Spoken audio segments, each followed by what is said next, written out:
For all over 18-year-olds, a booster jab have been brought forward from the end of January to the end of this year. That's 1 million jabs a day. Well, Boris Johnson warned this could be at the cost of other medical appointments. The Health Secretary also confirmed around 10 cases of people in English hospitals with Omicron. We're a great country. We have the vaccines to protect our people. So let's do it. Let's get boosted now. Get boosted now for yourself, for your friends and your family. Get boosted now to protect jobs and livelihoods across this country. Get boosted now to protect our NHS, our freedoms and our way of life. Virologist at the University of Warwick, Professor Lawrence Young, told GBNews that the drive to get people vaccinated will have serious effects on people waiting for other treatment. It's a real dilemma. It really is. And so I think we just have to be really concerned that what's going to happen over the next few weeks in this massive drive is going to mean we take our eye off the ball, and that backlog that was just starting to get to grips with that backlog or in GP practices and in hospitals is going to be further delayed, and that will have significant implications. People in England are being encouraged to work from home today if they can. It's part of the government's Plan B guidance, which has now come into effect in England. It also includes the reintroduction of masks in public places and vaccine passports for nightclubs and larger venues. England now joins Scotland, Wales and Northern Ireland, who already have those restrictions. The leaders of some of the UK's major airlines say the government's latest travel restrictions are disproportionate. Tougher rules introduced due to the Omicron variant mean travellers entering the UK must have evidence now of a negative pre-departure test. They must also self-isolate until they receive a negative PCR test when they get back to the UK. A report in The Telegraph says 8 companies, including Ryanair and British Airways, have accused Boris Johnson of breaking his promises to fix the expensive cost of PCR tests. Now, in other news, the US president has declared a major disaster in Kentucky after a series of powerful tornadoes ripped through the state. Joe Biden announced additional aid will be provided to 8 countries in the state to provide temporary housing and home repairs. The state governor says he fears more than 100 people are dead in the state. More than 500,000 learner drivers are waiting to take their test in the UK because of a backlog caused by coronavirus lockdowns. The figures come from the Driver and Vehicle Standards Agency. The AA Driving School has warned the backlog is too long and a clear plan is needed. Tests were halted during the pandemic, with many facing significant delays to book a test. Motoring journalist Quentin Wilson told GB News the industry has been neglected for too long. And it's like the HGV crisis. It's an industry we have not supported or cherished enough. So I'd be saying that we really do need to have a push to get more people in this industry so we've got more people able to test these kids. In Formula One, Red Bull says it will fight any further appeals by Mercedes against the now world champion Max Verstappen's victory in Abu Dhabi. Officials have already rejected 2 protests from Lewis Hamilton's team after what was a dramatic season-ending race. Verstappen stormed past his title rival in the closing stages in a controversial finish after benefiting from a late safety car. The result secured the Dutchman's first world championship. Formula One broadcaster Rosanna Tennant told GB News it was a bizarre finale. Pretty controversial from the race director, the way they went about it. First of all, saying that the lapped cars didn't need to overtake the safety car, and then 4 minutes later, changing their mind and saying, yes, those cars were going to pass the safety car. And then, of course, all of the protests that followed the race. Interesting scenes to end a ridiculous season, really. You're up to date. I'll be back with headlines for you in half an hour. For now, back to the briefing with Darren McCaffrey.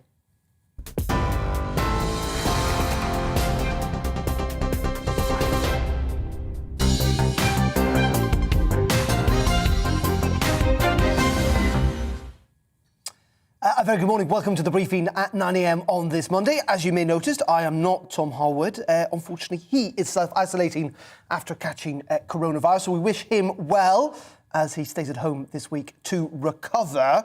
But the programme will carry on, and over the next 30 minutes or so, we'll be covering all the latest detail around the vaccine booster programme, with the Health Secretary saying this morning he is going to throw everything to ramp up that programme and to try and offer everyone over the age of 18 a vaccine before the end of the month. But also in what is likely to be a very tricky week for the Prime Minister. If he thought last week was difficult, this week is going to be certainly a test ahead of a big vote in Parliament tomorrow on vaccine passports. It looks like over 70 Conservative MPs could rebel, meaning the government will have to rely on Labour votes. And in addition to that, of course, that is crucial by-election in North Shropshire on Thursday. The Conservatives defending a 22,000 seat vote majority. Should be pretty safe, shouldn't it? But there are concerns in the Conservative Party that they could be about to lose that seat to the Lib Dems. It's going to be a fascinating political week. We want your views, as always, here on GB News. Get in touch. You can email us at gbviews@gbnews.uk or tweet us at GB News. We'll get to some of your views later on in the programme. Maybe you feel that actually Boris Johnson, at the end of this week, might do quite well. He might win in North Shropshire. The rebellion will die down. Those questions, of course, Simon Case and his investigation into what's happening in Downing Street might not mount to much. Or for others, and his critics, this is a real test of his premiership. We've seen, of course, the Conservative Party slip in the polls over the weekend. So please do get in touch. We want to hear all your views here on GB News. But let's start with our main story today, and that, of course, is this booster programme that the Prime Minister announced last night. We know the NHS is going to try and reach 1 million, effectively, vaccine doses a day if it wants to meet its target by the end of the year. Now, previously, it had only reached, on a record day, 844,000 back in March. So it's going to have to be an incredible effort by the National Health Service. But the Prime Minister saying that this is needed because of the new variant, which is moving at an alarming pace. He argues that we're seeing a tidal wave of cases. Suggestions this morning that up to 40% of coronavirus cases in London, in the capital, as of today, are of the Omicron variant. But let's have a listen to what the Prime Minister had to say last night. We're a great country. We have the vaccines to protect our people. So let's do it. Let's get boosted now. Get boosted now for yourself, for your friends and your family.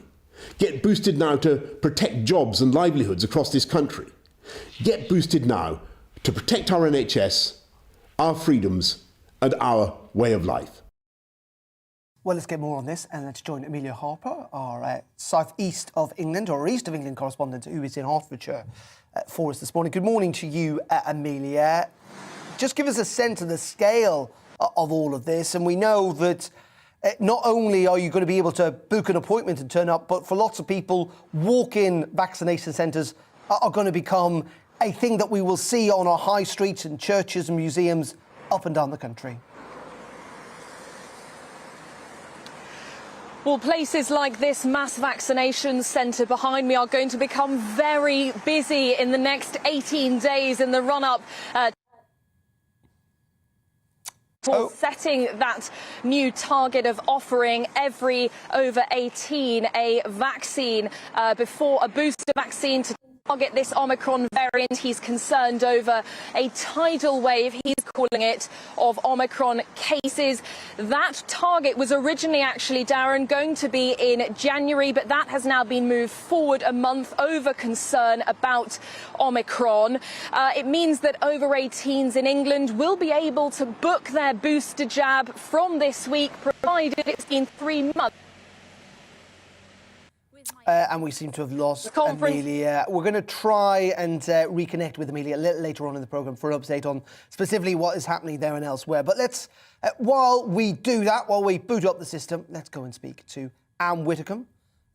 Needs no introduction, I think it's fair to say. Of course, former Conservative Minister joins us now.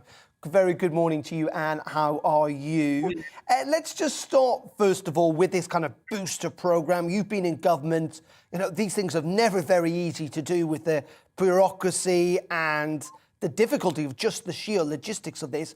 But it's a pretty big aspiration, isn't it, from the Prime Minister? It's a very big aspiration. And of course, it comes also probably with a big cost. Because if the NHS is diverted into a massive vaccination effort, and I'm not saying it shouldn't be, but if it is, then inevitably people once again are not going to get vital tests for serious diseases. Routine operations are going to be put back. And just as we were beginning, and we were only beginning, but just as we were beginning to get on top of all those effects that had been caused by the lockdowns. Now we've got this on top of it. So it's not going to be easy. Government is not in for a particularly easy time. Not at all. And it's interesting you picked up there on the fact, and Sajid Javid, the Health Secretary, said it again this morning, that there will have to be a deferral for certain appointments in the National Health Service until the new year. The government's argument is, well, if we don't get everyone vaccinated, the NHS may well just fall over at some stage in January, and that means that everyone's appointments and all that, all their emergency services would come under such strain that it wouldn't be able to cope. I think the problem is that the evidence simply doesn't point that way at the moment. I mean, we know Omicron is very, very, very transmissible. We get that. But there is no evidence at all that it's a particularly nasty strain. And in fact, most cases are extremely mild. So you've got to balance that against taking action which could grind the NHS to a halt in a lot of other areas. And I am not persuaded that the government is getting it right at this moment, by which I don't mean the booster vaccinations. That's absolutely fine. But putting everything into that is it's actually going to cause, and is already causing, a rise in deaths from other diseases. And it's important that there's some sort of balancing act. And I haven't seen anywhere since COVID started any evaluation of the deaths from COVID and the deaths from other wholly preventable causes. And we're going to need to see that. I also want to see a proper examination of the death statistics, because we know for a solid fact from people testifying from their own experience that people who go into hospital already dying, who are then tested for COVID, which they may have got while they're in hospital, it's classified as a COVID death. And there isn't a proper distinction between those who've died of COVID and those who've died with COVID. And I say again, I know I'm a bore on this subject, but just look at the small print under the BBC figures, which you see every day, which the BBC refuses to read out, which is deaths for any reason within 28 days of a positive test. The BBC leave out for any reason, but for any reason is crucial. I don't actually think that we really know, or that government knows, exactly what the true statistics are.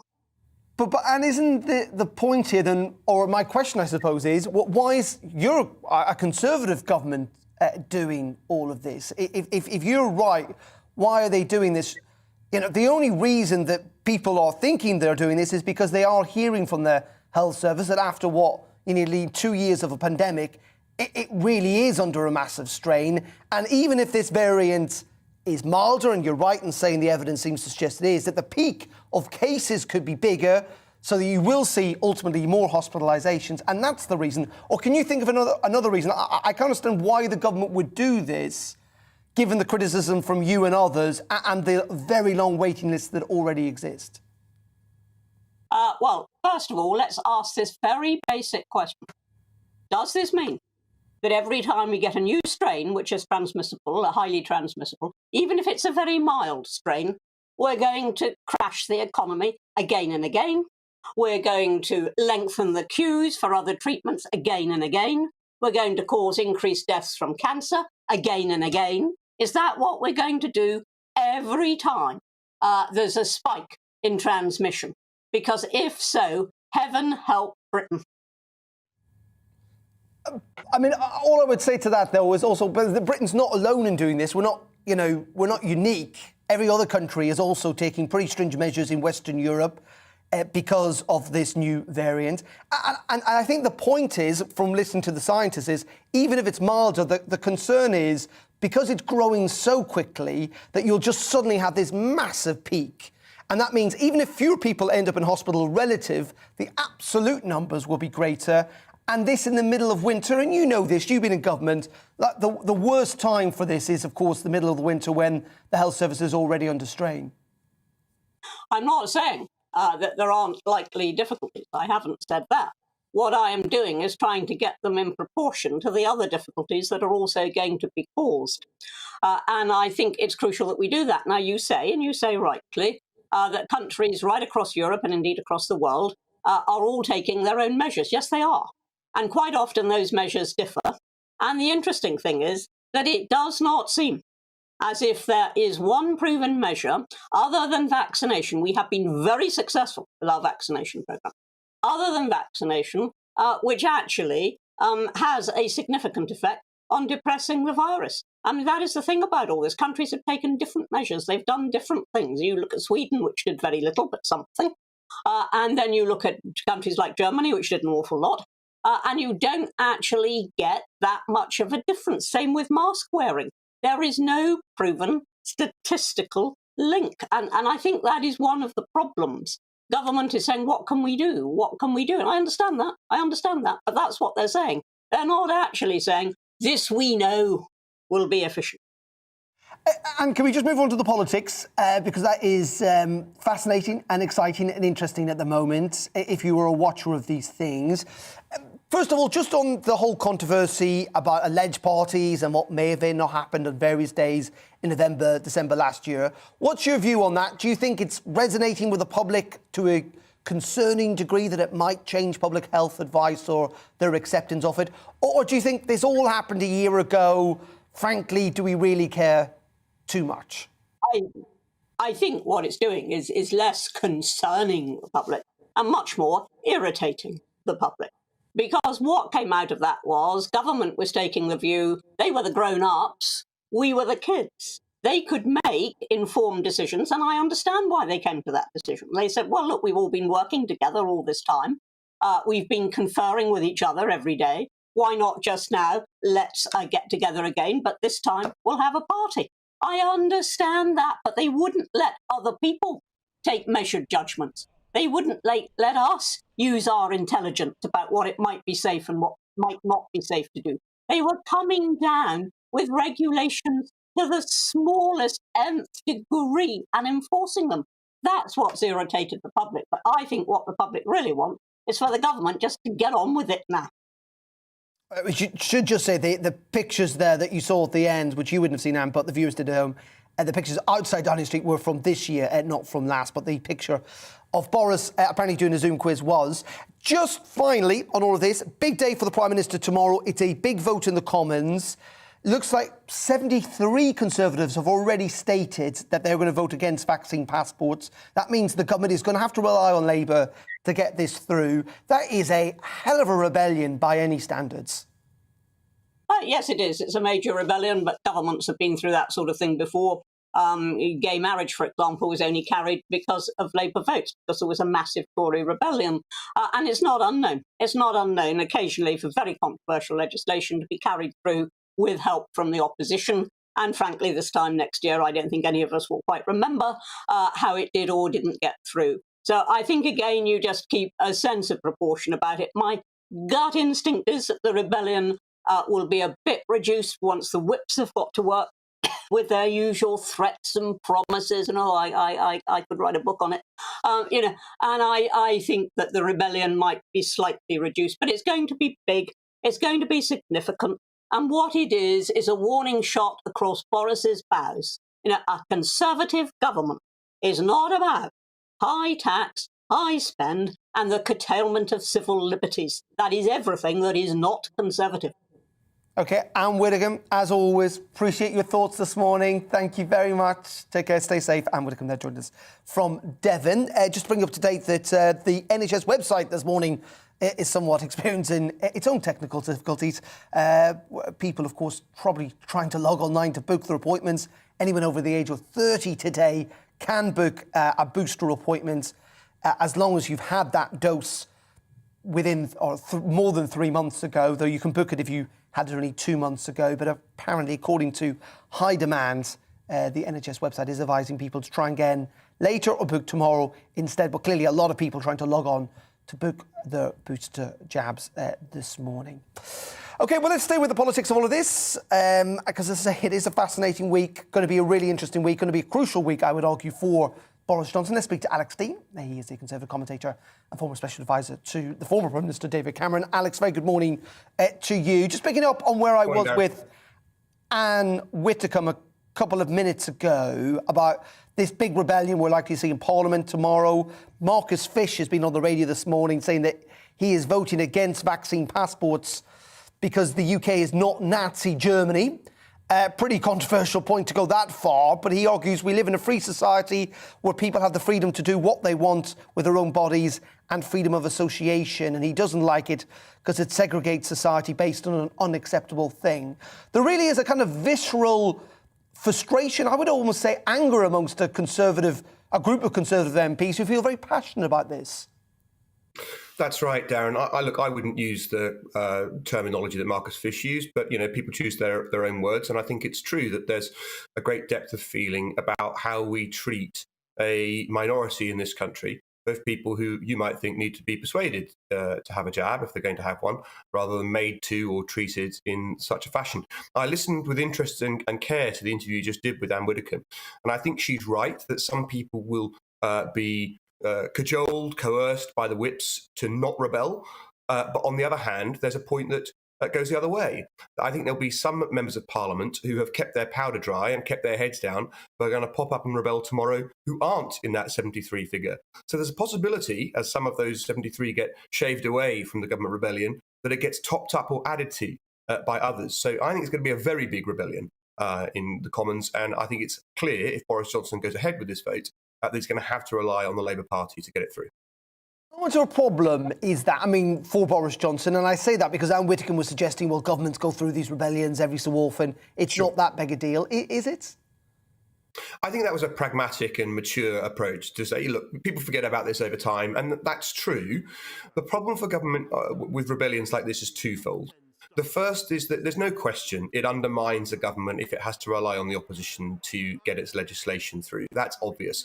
But the second thing is that rebellion can be habit forming. If you rebel on one thing, you may later be inclined to rebel on another, and it becomes rather easier to do that over time. And in the end, what you gave great thought to and you agonised over becomes almost instinctive. And that's what government will be desperate to avoid.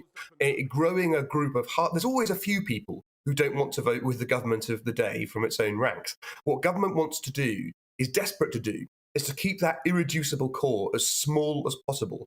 And if you keep producing issues, that means that group grows. It's bad for government getting its legislation through over time. Yes, on this occasion, it looks almost certain that it can get it through with Labour Party support. But what about the next one, which might not be on the same topic and on which Labour won't support the government? That's the problem, that rebellion can become habit-forming. And if you keep growing that cadre of MPs who are willing to vote against their own whip, in the end, the opposition may well not be there to help you out.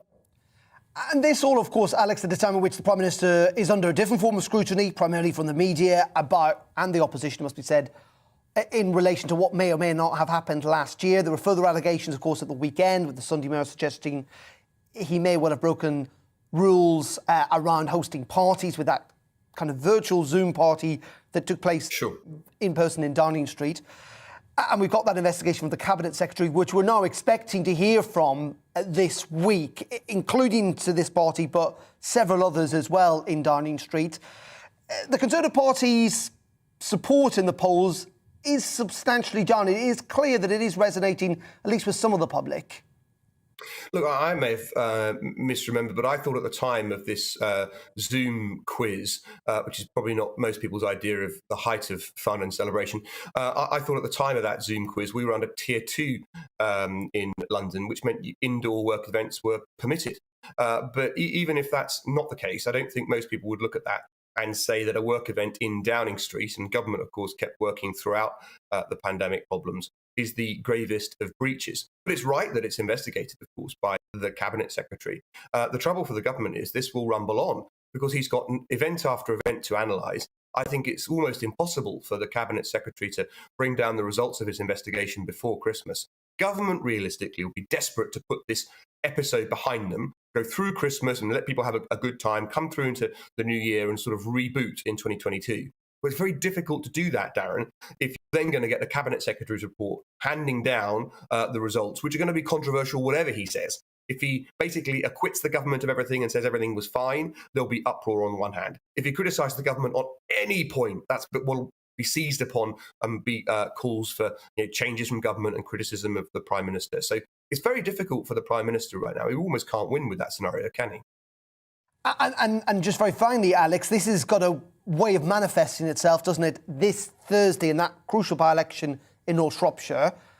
It should be the safest Conservative seat in the country to a large degree. 22,000 seats of vote, majority, was heavily voted to leave, and yet the Lib Dems are claiming at least that they're snapping at the Conservatives' heel. I mean, it would be very, very difficult if the Prime Minister was to lose that seat. Well, look, yes, there are safer seats, but no doubt it is a very safe seat traditionally. I think the Conservative Party will hang on to it, but that's not actually the issue, if I'm right. The issue will be how close the Lib Dems come. And once you get to within reaching distance of losing a seat traditionally viewed as safe, like this one, whatever the background, whatever the personal issues with Owen Paterson, the former Member of Parliament and so forth, if people look at that and think the swing is on, my seat's in jeopardy, you find people who are normally loyal and normally back the Prime Minister and the government doing strange things because their first and foremost concern is potentially losing their seat. So, my gosh, government is hoping not just to hang on to that seat at the by-election on Thursday, but to win it handsomely. And that's where the challenge is. Alex Dean, as always, appreciate your thoughts and your analysis this morning. Thank you very much indeed for joining us, Alex Dean, joining us from Central London. Well, that is it for the briefing for today at 9. Don't forget, Gloria is here at 12. I'll be back at 3, looking ahead to that crucial vote in Parliament tomorrow. And, of course, we'll be live in Westminster throughout tomorrow with the latest on the details of whether Parliament will back Plan B. But for now, from me, it is goodbye. Up next, it's Patrick and Mercy with To The Point. But first, let's get the weather on this Monday morning. See you later. It's time to remind ourselves there's always another winter. Canary Islands sponsors the weather. Well, looking ahead to today's weather, and it's going to be mild but cloudy in the south. However, in the north of England, it's brighter a bit with a few showers. Let's have a look at the details. Head to the southwest, where it'll be rather cloudy as we head towards lunchtime with some patchy drizzle over the hills. It'll be very mild, though, with temperatures in the low teens. In the southeast of England, we can see that it's going to be pretty cloudy again. There will be a few breaks in that cloud, though, allowing for sun to develop at certain points. Wales will have a rather wet day, however. It looks like the rain will turn heavy and persistent at times, especially across the northwest of Wales. If we go to the Midlands now, it's going to be a bit drier than other parts of the country during the afternoon. Feeling mild again, temperatures around 13 degrees, but still there's a few showers knocking around, isn't there? In the northeast, it'll start largely dry and bright this morning, but that band of rain will gradually spread northwards through the day, although the far north may still dry until we get to night time. In Scotland, it'll be a day of sunny spells and blustery showers. However, there will be a strong wind in the north. It'll gradually ease as the day go on. In Northern Ireland, it's going to probably see the best of the sunshine across the UK today, with the odd shower possible. Temperatures, though, not great at 8 degrees Celsius. It's going to remain largely dry across the south as we head towards dusk, with the band of rain only slowly moving northwards. That's how the weather looks for the rest of today.